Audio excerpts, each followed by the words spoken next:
More than 105,000 people protested across France on Saturday against the government's COVID restrictions. This was a significant increase from the previous protest in mid-December, when 25,000 showed up. Many were denouncing President Emmanuel Macron's recent comments. He said he wanted to irritate unvaccinated people by making their lives so complicated they would end up getting jabbed, and that unvaccinated people were irresponsible and unworthy of being considered citizens.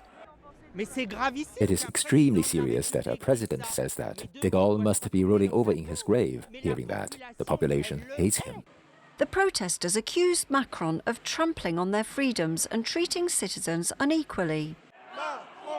In Paris, about 18,000 people took to the streets. They carried signs saying freedom and no to apartheid. Many expressed opposition to a planned health pass that would ban those without a jab from venues such as cafes, bars and museums. At my age, and I am almost 60 years old, I have always been able to travel freely, and I have never lived through something like that. We used to be free to concerned on the way we would be treated. In Belgium's capital on the weekend, thousands expressed opposition to the Belgian government's version of a vaccine pass that can be obtained by giving proof of COVID vaccination or a negative test. The fact that there is a pass is a restriction to my freedom, and in my opinion, it is a division of a society into two groups of citizens. This pass is not based on scientific evidence because we can see that Omicron kills 10 or 100 times less than the flu.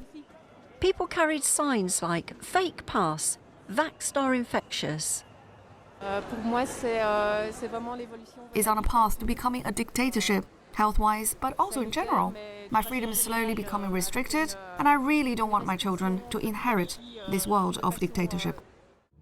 In Germany, thousands of protesters marched in several cities on Saturday.